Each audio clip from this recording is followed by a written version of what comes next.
जगत जननी माँ दुर्गा के प्रिय भक्तों, आज हम दुर्गा सप्तशती के 10वें एवं 11वें अध्याय का श्रवण करेंगे। 10वें अध्याय में ऋषि कहते हैं कि हे राजन, अपने प्राणों के समान प्यारे भाई निशुंभ को मारा गया देखकर और उसकी सारी सेना का संहार होता देखकर शुंभ ने कुपित होकर कहा कि हे दुर्गे, तू बल के अभिमान में आकर झूठ मूठ का घमंड मत दिखा। देवी बोली, दुष्ट मैं अकेली ही हूँ, इस संसार में मेरे सिवा दूसरी कौन है। देख, ये सारी मेरी ही विभूतियाँ हैं जो मुझ में ही प्रवेश कर रही हैं। तदंतर ब्रह्माणी आदि समस्त देवियाँ अंबिका देवी के शरीर में लीन हो गई। उस समय केवल अंबिका देवी रह गई। देवी बोली कि मैं अपनी ऐश्वर्य शक्ति से अनेक रूपों में यहाँ उपस्थित हुई हूँ। अब उन सब रूपों को मैंने समेट लिया है। मैं अकेले ही युद्ध में खड़ी हूँ, तुम भी स्थिर हो जाओ। तदंतर देवी और शुंभ दोनों में सब देवताओं तथा दानवों के देखते देखते भयानक युद्ध छिड़ गया। बाणों की वर्षा और तीखे शस्त्रों और दारुण अस्त्रों के प्रहार के कारण दोनों का युद्ध सब के लिए बड़ा भयानक प्रतीत हुआ। उस समय अंबिका देवी ने सैकड़ों दिव्य अस्त्र छोड़े। उन्हें दैत्यराज शुंभ ने अपने निवारक अस्त्रों द्वारा काट डाला। इसी प्रकार शुंभ ने भी जो दिव्य अस्त्र चलाए, उन्हें परमेश्वरी ने भयंकर हुंकार शब्द के उच्चारण आदि द्वारा ही नष्ट कर दिया। तब उस असुर ने सैकड़ों बाणों से देवी को आच्छादित कर दिया। यह देखकर क्रोध में भरी हुई उन देवी ने भी बाण मारकर उनको धनुष भी उसका काट डाला। धनुष कट जाने पर दैत्यराज ने शक्ति हाथ में ली, किंतु देवी ने चक्र से उसकी शक्ति को काट डाला। तत्पश्चात दैत्यों के स्वामी शुंभ ने 100 चांद वाली चमकती हुई ढाल और तलवार हाथ में लेकर देवी पर धावा बोला। उनके आते ही चंडिका ने अपने धनुष से छोड़े हुए तीक्ष्ण बाणों से सूर्य किरणों के समान उज्ज्वल ढाल और उसकी तलवार को तुरंत ही काट डाला। फिर उस दैत्य के घोड़े और सारथी मारे गए। धनुष तो पहले ही कट चुका था। अब अंबिका को मारने के लिए उद्यत होकर भयंकर मुदगर हाथ में उसने लिया। उसे आते हुए देखकर देवी ने तीक्ष्ण बाणों से उसका मुदगर भी काट डाला। इस पर वह असुर मुक्का तानकर बड़े वेग से देवी की ओर झपटा। उस दैत्यराज ने देवी की छाती में मुक्का मारा। तब देवी ने भी उसकी छाती में एक चांटा जड़ दिया। देवी का थप्पड़ खाकर दैत्यराज शुंभ पृथ्वी पर गिर पड़ा, परंतु सहसा पहले की तरह खड़ा हो गया। फिर वह उछला और देवी को ऊपर ले जाकर आसमान में खड़ा हो गया। तब चंडिका आकाश में भी बिना किसी आधार के ही शुंभ के साथ लड़ाई करने लगी, युद्ध करने लगी। उस समय दैत्य और चंडिका परस्पर एक दूसरे से युद्ध कर रहे थे। उनका युद्ध पहले सिद्ध मुनियों को विषम्य में डाले हुए था। फिर अंबिका ने शुंभ के साथ बहुत देर तक युद्ध करने के पश्चात उसे उठाकर घुमाया और पृथ्वी पर पटक दिया। पृथ्वी पर पटके जाने के बाद भी वह फिर से खड़ा हो गया और चंडिका जी के साथ युद्ध करने के लिए बड़े वेग से उनकी ओर दौड़ा। तब समस्त दैत्यों के राजा शुंभ को अपनी ओर आते देख देवी ने त्रिशूल से उसकी छाती को छेद कर पृथ्वी पर गिरा दिया। देवी के शूल से घायल होने पर उसके प्राण पंखेरु उड़ गए। वह समुद्रों, द्वीपों, पर्वतों सहित समूची पृथ्वी को कंपाता हुआ भूमि पर गिर पड़ा। तदंतर उस दुरात्मा के मारे जाने पर समस्त जग प्रसन्न हुआ, पूर्ण स्वस्थ हो गया और सारा जो आकाश था वो स्वच्छ दिखाई देने लगा। पहले जो उल्कापात, मेघ उल्कापात होते थे वो सब शांत हो गए और दैत्य के मारे जाने पर नदियां भी अपने ठीक मार्ग से बहने लगी। उस समय शुंभ की मृत्यु के बाद संपूर्ण देवताओं का हृदय हर्ष से भर गया। गंधर्वगण मधुर गीत गाने लगे, दूसरे गंधर्व बाजे बजाने लगे और अप्सराएं नाचने लगी। पवित्र वायु बहने लगी, सूर्य की प्रभा उत्तम हो गई, अग्निशाला की बुझी हुई आग अपने आप प्रज्वलित हो उठी तथा संपूर्ण दिशाओं में भयंकर शब्द जो थे वो शांत हो गए। ऋषि कहते हैं कि अब 11वें अध्याय में आप ध्यानपूर्वक सुने कि महादैत्यपति शुंभ के मारे जाने पर इंद्र आदि देवता अग्नि को आगे करके उन कात्यायनी देवी की स्तुति करने लगे। उस समय अभीष्ट की प्राप्ति होने से उनके मुख कमल दमक उठे थे और जो उनके प्रकाश से सारी जो दिशाएं थी वो जगमगा रही थी। देवता बोले कि शरणागत की पीड़ा दूर करने वाली देवी, हम पर प्रसन्न हुओ। संपूर्ण जगत की माता प्रसन्न हुओ। विश्वेश्वरी, विश्व की रक्षा करो। तुम ही चरचराचर जगत की अधीश्वरी हो।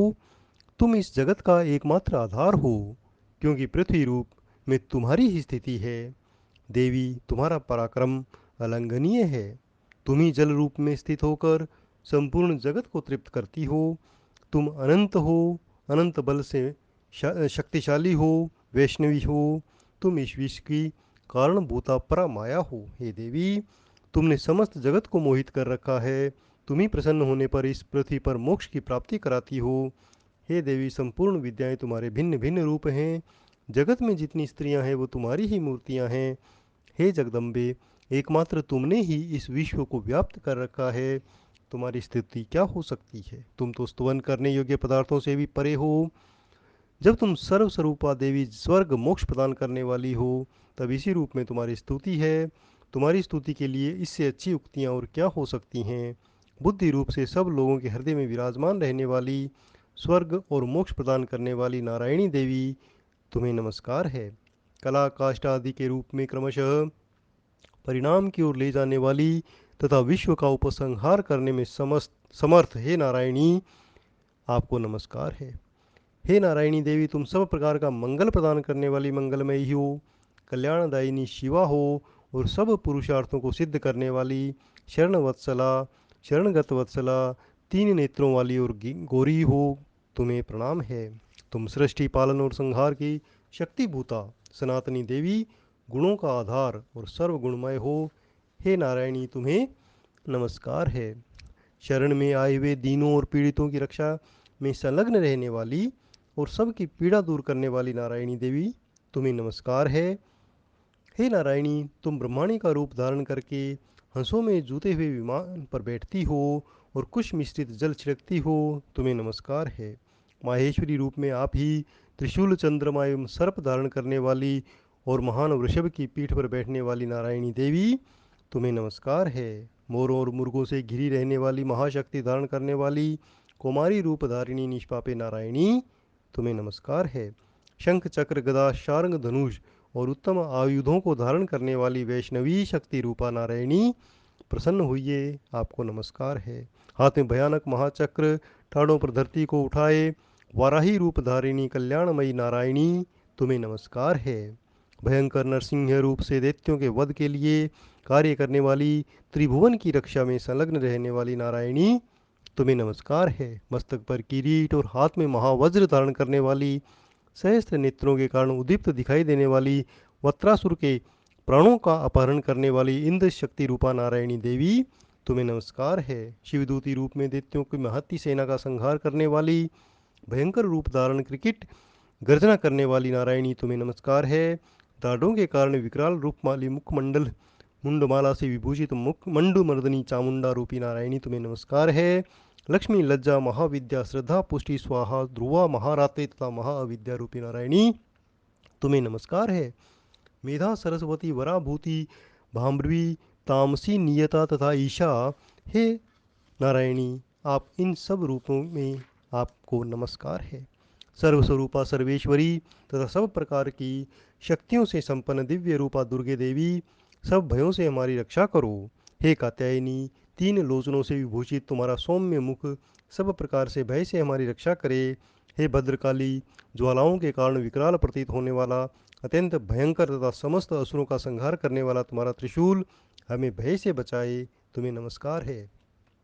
हे देवी, जो अपनी ध्वनि से संपूर्ण जगत को व्याप्त करके दैत्यों के तेज नष्ट किए देता है, वह तुम्हारा घंटा हम लोगों की उसी प्रकार रक्षा करे जैसे माता अपने पुत्रों की रक्षा करती है। हे चंडिके, तुम्हारे हाथों में सुशोभित खड्ग जो असुरों के रक्त और चर्बी से चर्चित है, हमारा मंगल करे, हम तुम्हें नमस्कार करते हैं। हे देवी, तुम प्रसन्न होने पर सब रोगों को नष्ट कर देती हो, कुपित होने पर मनोवांछित सब कामनाओं का नाश कर देती हो। जो लोग तुम्हारी शरण में आ चुके हैं उन पर तो विपत्ति कभी आती नहीं। तुम्हारी शरण में गए हुए मनुष्य दूसरों को शरण देने वाले हो जाते हैं। हे देवी अम्बिके, तुम अपने स्वरूप के अनेक भागों में विभक्त करने के कारण नाना प्रकार के रूपों से जो इस समय धर्मद्रोही महादैत्यों का जो संहार किया है, वह दूसरा और कोई नहीं कर सकता। विद्याओं में ज्ञान को प्रकाशित करने वाले और शास्त्रों में, वेदों में तुम्हारे सिवा किसका वर्णन है? हे देवी, तुमको छोड़कर दूसरी कौन ऐसी शक्ति है जो इस विश्व को अज्ञानमय घोर अंधकार से परिपूर्ण ममता रूपी गड्ढे में निरंतर भटका रही हो, जहाँ राक्षस और भयंकर विष वाले सर्प, शत्रु, लुटेरों की सेना और दावानल हो, वहाँ समुद्र के बीच में रहकर भी तुम विश्व की रक्षा करती हो। हे विश्वेश्वरी, तुम विश्व का पालन करती हो, विश्व रूपा हो, इसलिए संपूर्ण विश्व को धारण करती हो। तुम भगवान विश्वनाथ की भी वंदनीय हो। जो लोग भक्तिपूर्वक तुम्हारे सामने मस्तक झुकाते हैं, वे संपूर्ण विश्व को आश्रय देने वाले होते हैं। हे भगवती, प्रसन्न हुओ। इस समय जैसे असुरों का वध करके आपने हमारी रक्षा की है, उसी प्रकार सदैव हमें शत्रुओं के भय से बचाओ। संपूर्ण जगत का पाप नष्ट कर दो और उत्पात और पापों के फलस्वरूप होने वाली महामारी आदि बड़े बड़े उपद्रवों को शीघ्र दूर करो। हे विश्व की पीड़ा दूर करने वाली देवी, हम आपके चरणों में हैं। हे त्रिलोक निवासियों की पूजनीय परमेश्वरी, सब लोगों को वरदान दो। तब देवी बोली, देवताओं, मैं वरदान देने के लिए तैयार हूँ। तुम्हारे मन में जो इच्छा हो वो मांग लो। संसार के लिए उस उपकारक वर को मैं अवश्य दूंगी। देवता बोले, हे सर्वेश्वरी, तुम इसी प्रकार तीनों लोकों की समस्त बाधाओं को शांत करो और हमारे शत्रुओं का नाश करती रहो। देवी ने कहा, देवताओं, व्यवस्थ मनवंतर के 28वें युग में शुंभ और निशुंभ नाम के दो जो महादैत्य उत्पन्न होंगे, तब मैं नंद गोप के घर में पत्नी यशोदा के गर्भ से अवतीर्ण होकर विंध्याचल में जाकर रहूंगी और उन दोनों असुरों का नाश करूंगी। फिर अत्यंत भयंकर रूप से पृथ्वी पर अवतार लेकर मैं विप्रचित नाम के दानवों का वध करूंगी। उन भयंकर महादैत्यों को भक्षण करते समय मेरे दांत अनार के फूल की भांति लाल हो जाएंगे। तब स्वर्ग में देवता और मृत्यु लोक में मनुष्य मुझे रक्तदंतिका कहेंगे। फिर जब पृथ्वी पर 100 वर्षों के लिए वर्षा रुक जाएगी, पानी का अभाव हो जाएगा, उस समय मुनियों के स्तवन करने पर मैं पृथ्वी पर अयोनिजा के रूप में प्रकट होऊंगी और 100 नेत्रों से मुनियों को देखूंगी। तब मनुष्य मुझे शताक्षी नाम से मेरा कीर्तन करेंगे। हे देवताओं, उस समय मैं अपने शरीर से उत्पन्न शाकों द्वारा समस्त संसार का भरण पोषण करूंगी। जब तक वर्षा नहीं होगी तब तक वे शाक ही सबके प्राणों की रक्षा करेंगे। ऐसा करने के कारण पृथ्वी पर मुझे शाकंभरी नाम से जाना जाएगा। उसी अवतार में मैं दुर्गम दैत्य का वध करूंगी, उससे मेरा नाम दुर्गा देवी होगा। फिर मैं भीम रूप धारण करके मुनियों की रक्षा के लिए हिमालय पर रहने वाले राक्षसों का भक्षण करूंगी। तब सभी मुनि भाव नत से नतमस्तक होकर मेरी स्तुति करेंगे। तब मेरा नाम भीमा देवी के नाम से विख्यात होगा। जब अरुण नामक दैत्य तीनों लोकों में भारी उपद्रव मचाएगा, तब मैं तीनों लोकों का हित करने के लिए 6 पैर वाले असंख्य भ्रमरों का रूप धारण करके उस महादैत्य का वध करूंगी। तब सब लोग मुझे भ्रामरी नाम से जानेंगे। जब जब इस संसार में दानवी बाधा उपस्थित होगी, तब तब मैं अवतार लेकर शत्रुओं का संहार करूंगी। इस प्रकार मार्कंडेय पुराण में सार्वणिक मनवंतर के कथा के अंतर्गत देवी महात्म्य देवी स्तुति नामक 11वां अध्याय पूर्ण हुआ। जय मां दुर्गे।